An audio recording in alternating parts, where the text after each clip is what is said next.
दीपू पांडे, जो कि भारतीय जनता पार्टी उत्तर के अध्यक्ष रहे हैं, उनसे न्यूज पर संवाददाता आलोक शर्मा ने खास बातचीत की। क्या कुछ कहा वो भी सुनिए।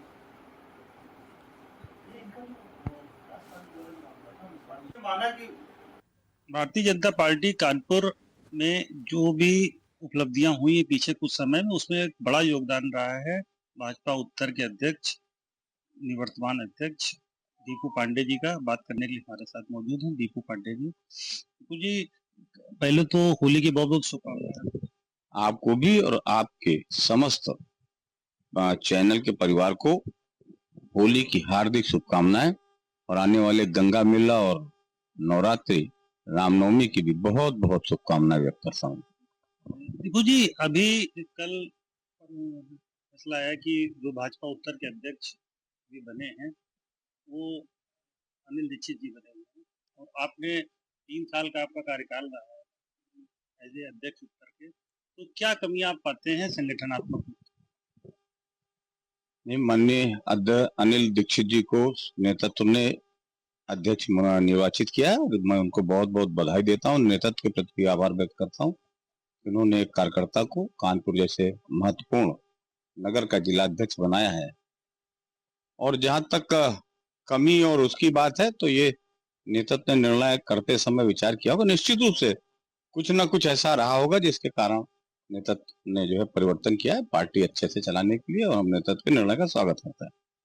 दीपू जी, आपके 3 साल के कार्यकाल में लोकसभा सीट आपने कानपुर को दी, विधायक दी। अगर आपने शीशामऊ को छोड़ दीजिए, बाकी आपका रिपोर्ट कार्ड जो ऊपर गया होगा बहुत अच्छा ही बेहतर गया होगा, तो ऐसा क्या कारण समझ रहे हैं कि दोबारा आपको अवसर न मिले? देखिए, एक तो हमारा कार्यकाल 15 सितंबर 2023 को था, चुनाव के मध्य में। चूंकि कोरोना के कारण उस समय संगठन के चुनाव नहीं हो पाए थे, तो बीच में मेरा कार्यकाल 1.5 वर्ष का रहा है और लगभग 3 महीने पहले चुनाव की प्रक्रिया चालू हो गई थी। तो इस तरह से कहा जाए तो 1.25 साल का मेरा कार्यकाल रहा है।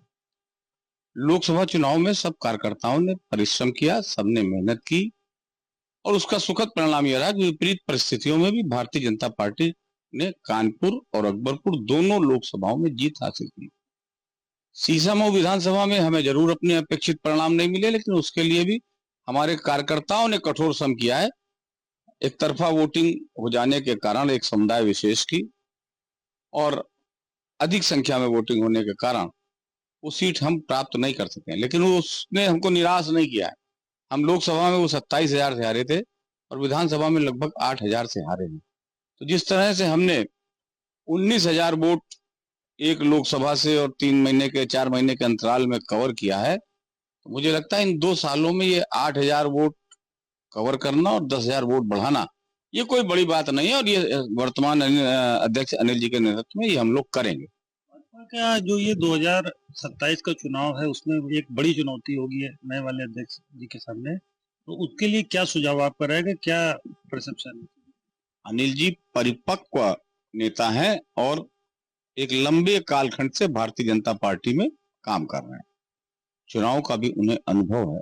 हमें उनको कोई राय नहीं होगी, लेकिन अगर अनिल जी कहीं भी एक कार्यकर्ता के रूप में हम लोगों का सहयोग मांगेंगे, तो कार्यकर्ता के नाते हम हमेशा हमेशा पूरी उसी ताकत से, जिस लगन से हम अध्यक्ष के नाते संगठन का काम कर रहे थे, उसी लगन, और जो लोग हमें पिछले कई वर्षों से जानते हैं उन्हें पता है कि हम हर काम पूरे जोश, उत्साह और समर्पण के साथ करते हैं। आगे भी अनिल जी के साथ कंधे से कंधा मिलाकर भारतीय जनता पार्टी को ऊंचाई पर ले जाने का हम लोग प्रयास करेंगे। बाजी एक बड़ा विषय रहा है चुनाव में, भाजपा के अंदर खाने में, तो उसके लिए क्या आप कहेंगे? ये चुनाव में गुटबाजी, जैसे आप लोग कह रहे हैं, हम लोग इस हमारे यहाँ चुनाव में व्यक्ति महत्वपूर्ण ही नहीं होता है, इसलिए गुटबाजी का कोई महत्व नहीं है। कुछ 1-2 लोग, 4 लोग अगर कोई मैसेज देने का प्रयास भी करते हैं, तो हमारा कार्यकर्ता सड़कों पर उतरकर उस मैसेज को निष्क्रिय कर देता है। और कोई भी गुटबाजी कम से कम भारतीय जनता पार्टी के अंदर सफल नहीं होती है। ये लोगों की गलतफहमी है कि गुटबाजी है, ये है, वो है। हो सकता है 1-2 लोग चुनाव में नाराज हो जाएं, बहुत सक्रिय नहीं रहे, लेकिन कार्यकर्ता किसी का बंधुआ मजदूर नहीं है। कार्यकर्ता भारतीय जनता पार्टी के प्रति समर्पित है और वो अपने जो है झंडे के लिए, भगवा ध्वज के लिए हमेशा लगातार काम करता है। इसी का परिणाम हमको विजय से मिलती है। आरोप ये लगाए जा रहे थे कि अगर इस बार सीसम विधानसभा का टिकट राकेश सोनकर को दे दिया जाता तो शायद परिणाम कुछ दूसरे होते, क्या कहेंगे? देखिए, नेतृत्व का निर्णय है। राकेश जी हमारे बहुत पुराने नेता है, बहुत अच्छे नेता है, जन आधारित नेता है, जनता में उनकी बहुत बड़ी पकड़ है, लोग उन्हें चाहते हैं, प्यार करते हैं। 3 बार विधायक रह चुके हैं, जिले के अध्यक्ष रह चुके हैं, इसलिए उनकी श्रेष्ठता पे, उनकी लोकप्रियता पर कोई संदेह नहीं है। लेकिन नेतृत्व के निर्णय पर कोई सवाल नहीं होना चाहिए। नेतृत्व ने जिसको उपयुक्त समझा उसको टिकट दिया और हम सब कार्यकर्ताओं ने पूरे मनोयोग से, पूरे उत्साह से उन्हें चुनाव लड़ाया। जातीय समीकरण को सॉल्व करने के लिए, उसका सलूशन के लिए अब क्या आप सुझाव रहेगा आपका भाजपा के लिए? देखिए, हम लोग माननीय प्रधानमंत्री मोदी जी के नेतृत्व में सबका प्रयास, सबका विकास,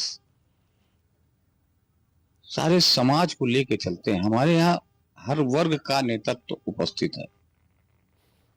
हमारे अनुसूचित वर्ग के जितने भी भाई हैं उनका नेतृत्व उपस्थित है, पिछड़ों में उपस्थित है, सवर्णों में उपस्थित है।